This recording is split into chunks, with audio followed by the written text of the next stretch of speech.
2022. I'm Dr. Duke Majin, and I have Luis here assisting me. We are getting ready to perform a right carpal tunnel release. This is an open carpal tunnel release as opposed to endoscopic. Our patient has carpal tunnel syndrome, which is a pinched median nerve that runs through the wrist and into the finger area over here, innervating the first three fingers. And we've just put the tourniquet up, and we're getting ready to basically put his hand down. He's he's fighting us. Yeah. Just relax, my friend. You're doing great. Yep. So put your arm down. All right, buddy. Don't worry, no one's attacking you. We're going to give him a little numbing medicine right now. Are you ready, Dr. Berndes? Can I give him some numbing medicine? Yeah. I'll just wait a minute till you. Yeah. So the injection is uncomfortable. We're going to wait for him to be a little more sleepy, and then we'll do the injection. But you can see the incision that I mark out for my carpal tunnel releases. If you look at the hand, it's almost dead center. It's right at the base of where this thenar eminence is. And it's right over where I know the carpal tunnel is. It's kind of, there's a mountain here and a mountain here, and it's in the valley between these two meat mountains, the muscles. I know that's not very anatomically correct. Now, if you look at the wrist crease, it's distal to the wrist crease. I've got this. Much better. Thank you, doctor. So I'm just going to slowly infiltrate. You'll feel the skin get harder as it gets infiltrated. You can see it blanching as the local goes in. And I like it like that. Now we're going to have virtually no blood loss because we have a tourniquet applied. I'm not injecting the carpal tunnel. I'm injecting the subcutaneous tissues. Okay, so I put in probably 2 cc's. So now notice that my incision is always going to be distal past the wrist crease and never onto the palm. You never want the incision on the palm where people grab things, okay? Incision, number 10 scalpel. Let's see.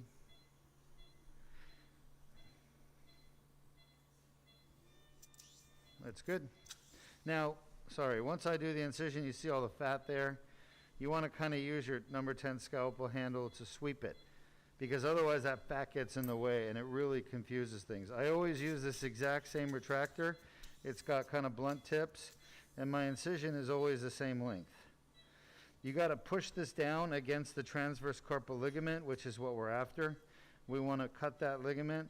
That way you get the fat pushed aside. Okay, there it is. Suck for me. Now, there's the top of the transverse carpal ligament. It should be coming up in just a second. I'll show it to you. Suck, suck.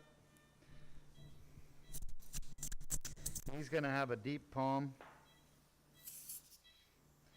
Suck. Can you guys see this here?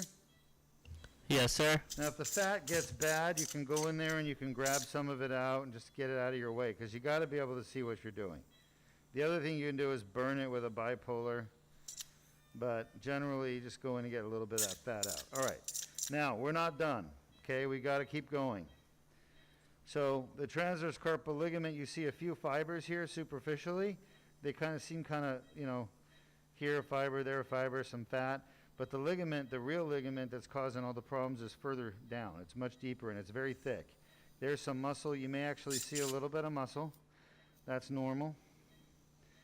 He's snoozing good. So sometimes you have to go through the muscle. And now I'm going to bring in another retractor. Okay.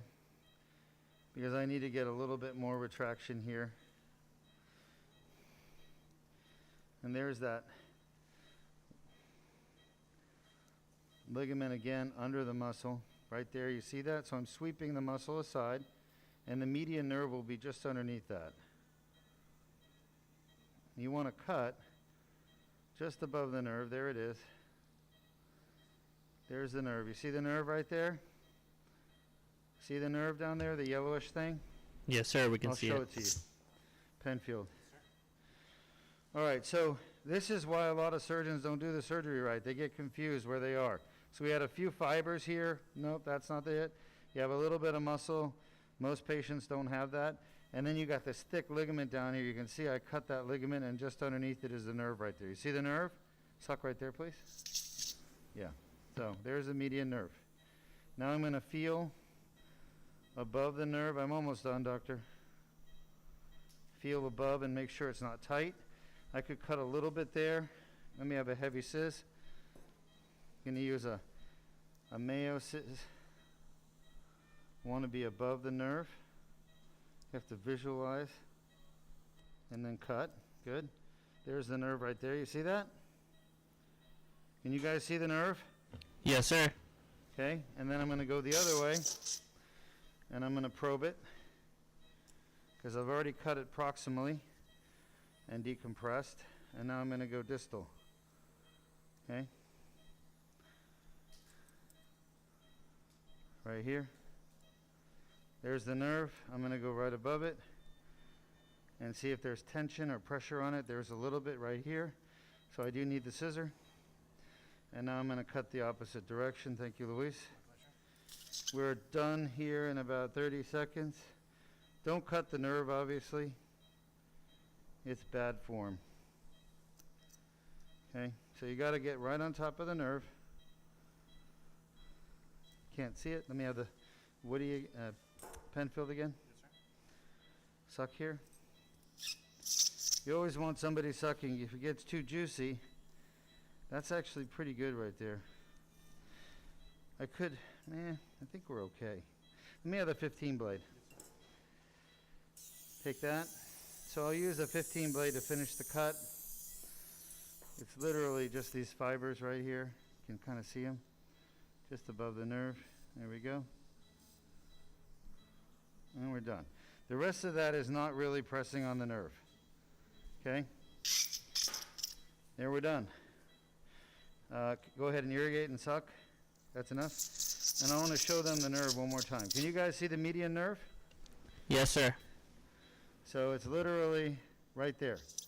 That's it. That's the median nerve, and that's the transverse, flexor retinaculum that we had inside. So we're done. Now we're going to close.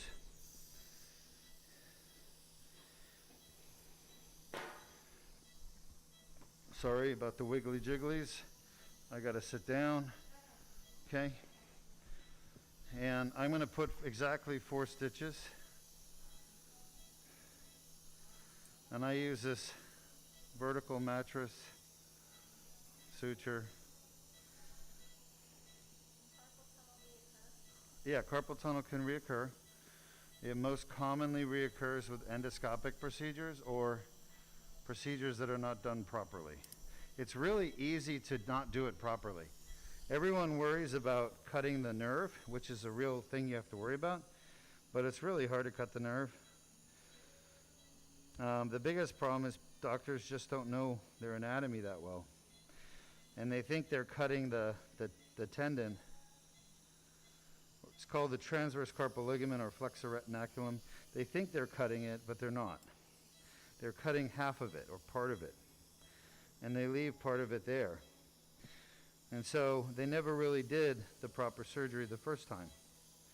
That's typically what happens. Now, I just did a revision myself, the case before this, and the flexor retinaculum was cut, but it scarred back together. So that can happen. So I'd say residual carpal tunnel syndrome is very common after surgery because the surgeon didn't do it right. But when the patient's carpal tunnel goes away and then comes back many years later, it's possible that it just scarred back together. All right, so for this suture, I'm going under the dermis. I'm going wide, wide. And then I'm going to go narrow, narrow. Once again, the idea is to get all the tension off of the edge of the skin. And that's what the wide part of this is. And the narrow part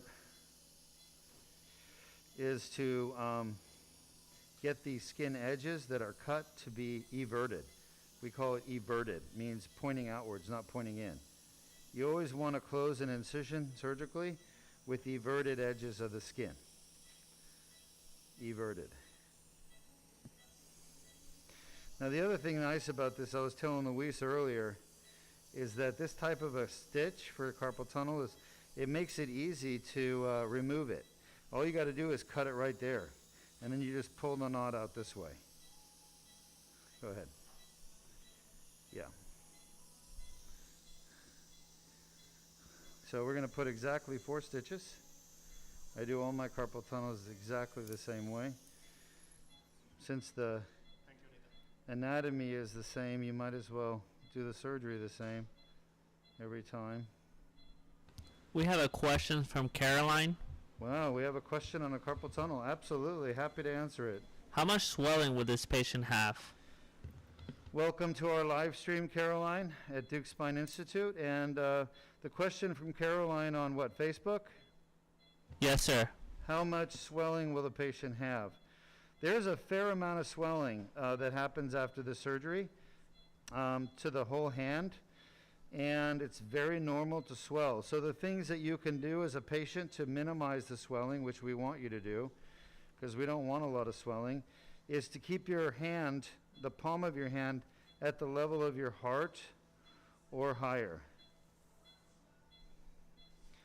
So for the first 3 days, 72 hours, you keep your hand high while you're resting, and that reduces the swelling. Also, the other way we reduce the swelling is by wrapping in an ACE bandage, which we're going to do. Luis will do an ACE bandage wrap when we're done. So ACE bandage wrap and elevate the hand. Those are the 2 things that the surgeon and the patient can do to reduce swelling. You saw this is essentially a bloodless surgery because we're using a tourniquet. A tourniquet is a tight band around the arm, and we have a tourniquet up, and that's at 180 millimeters of mercury. So there's literally no blood. As long as the anesthesiologist keeps the blood pressure systolic below 180, there'll be no bleeding, because no blood will get down this arm past the tourniquet. That's how tourniquets work. That's why in old Civil War movies, when someone gets their arm blown off during war, you'll see them, hey, just lay still. They're starting to wake up a little. You'll see them put a tourniquet, like a belt or something. That keeps the blood from entering that extremity and pouring out of the severed arteries and veins. Mostly arteries. Cut. No, we're done. All right, Luis, you got the rest? Needle is down. Needle and sponge counts are correct. You know what to do, right? You need help or you got it? All right, do the tweeners. Do your polysporin. Yes, sir. Good job. Thanks for your help, man. Appreciate it. Yep. All right, any more questions from our audience? No, sir. Sorry we don't have any spine surgery today, but we got 2 carpal tunnels done. And yeah, we can end the stream, I guess. Thank you.